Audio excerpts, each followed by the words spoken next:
A lot of you have been asking me for my thoughts on something. I've seen you asking about it in the comments on my channel's community tab, on Twitter, and in my Discord server, and admittedly, these thoughts are long overdue. What did I think of The Joker? The movie that is based on the DC Comics character, the same name, the Batman villain. The movie released over a month ago, and you would think that I would do some type of review or analysis of this movie, right? After all, I've analyzed villains on my channel in the past, and some of those videos, like my one that I did on Thanos, of course being the Marvel villain, are some of my most popular. So why have I waited until now to talk about it? Well, I'll be honest, the first time I saw Joker, I wasn't entirely sure what I thought about it, which isn't usual. Like, normally I'm pretty certain when I see a movie whether I like it or hate it. Joker was completely not what I expected. I was expecting the origins of the type of Joker we saw Heath Ledger play in The Dark Knight. You know, who the man was before he became the brilliant criminal mastermind, right? And what we got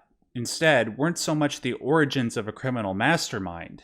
If it was, the mastermind element wasn't the movie's focus whatsoever. Rather, it was an intimate character study of a broken man in a broken society going insane, with little to no reference to the wider DC Comics canon. Because I got something I wasn't expecting, because this Joker was in some ways a departure from other interpretations of the Joker, I was sort of in a state of critical limbo about certain things in the movie. Did I not like something because it was the movie's failure, or were my expectations unfair? I didn't know. I had to wait until I saw the movie again before I could be certain. Well, I did see it again about a week ago, and I'm finally ready to say what I honestly thought.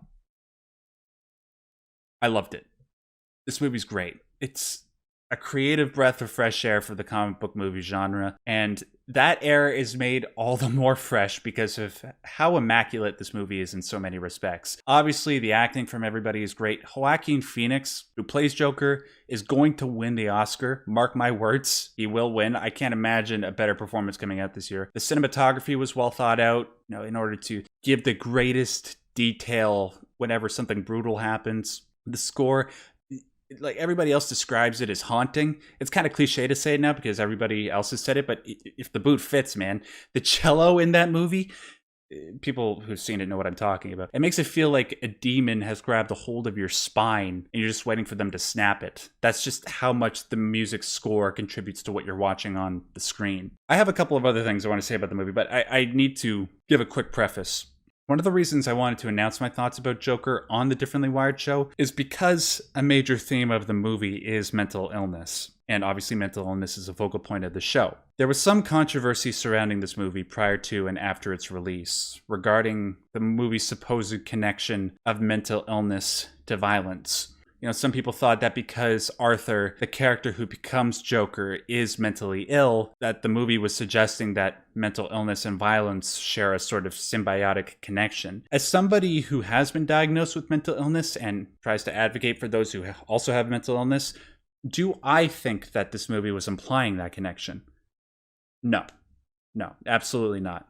See, like with anything in life, almost nothing is that simple, right? There's always shades of gray. It's not the mental illness that drives Arthur to become Joker. It's the mental illness plus the fact that he has no mental health support, plus the fact that nobody reaches out to befriend him or lift him up, plus the brutal, unfair violence he suffers from random people in the streets. It's all these dark, twisted layers piling on top of each other, of which mental illness is only one factor. The best way I can explain this is, think of Joker's mind like a Jackson Pollock painting. It's a bunch of random brush strokes and dribbles of paint, but it manages to look good in a way you can't explain. While trying to suggest that mental illness is what causes Joker to go and kill people, it's like pointing at a single dab of paint on a Jackson Pollock painting and saying that that dab is what makes the art piece brilliant. It's not just the mental illness. It's all these different factors coming together to produce a twisted psyche that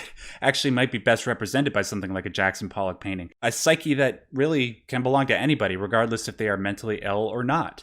Arthur is a broken man whose brokenness is reflected in the society that is crumbling around him. And it reflects a lot of the stuff that's going on in our society today. There's wealth inequality. People are being terrible to each other all the time. There's no social fabric to bring people together. I mean, more so in the film. No common goal. It's just all chaos. As for how that society fell into chaos, it's kind of the same thing for how Joker's mind fell into chaos. It's a slow progression of terrible things happening one after the other, which each factor playing an intrinsic role. Because Arthur lives in a Yes, I'm about to say live in a society, unironically. Because Arthur lives in a society that does not help him in any way, but rather antagonizes him at every possible opportunity. And on top of that, every beacon of light and positivity in his life has been taken away from him. A mind like Joker's will cling to whatever will provide him with a positive identity. Unfortunately, the one positive thing he was able to grab onto was chaos. And for anybody who has ever seen The Dark Knight, you know why he clings onto chaos. Because it's fair. But anyway, and like Joker, many of Gotham City's residents give into that chaos as well. If they don't see any way out of their circumstances, they cling on to whatever form of control they have. And like Joker, chaos is their control. Now, I'm almost done, but I want to conclude on this. One of the most brilliant elements of the movie is that in no way, at least in my opinion, but I think most people would agree with me, does the movie ever justify the actions of Joker or his acolytes. It never does. Just because things have gotten to this really dark, brutal place, that doesn't mean that murder or robbery or anything like that is ever justified.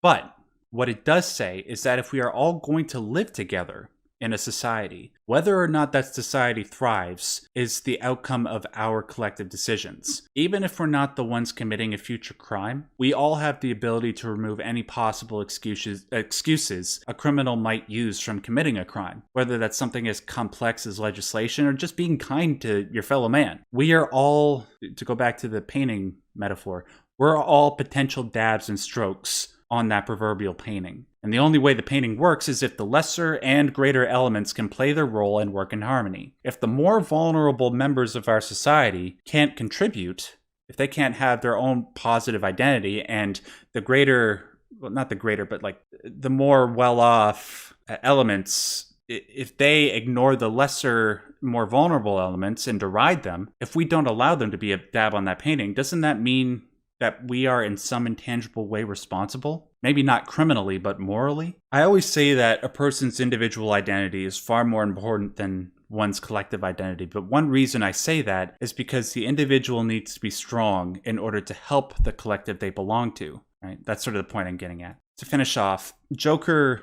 is a monster, the character, but he's like an overly abused animal pushed into a corner. And the society that we choose to live in is responsible for that pushing. In a last-ditch effort to stay alive, it lashes out at the darkness encroaching in on him. For that reason and many other reasons, and just by portraying that basic metaphor, I think Joker is brilliant.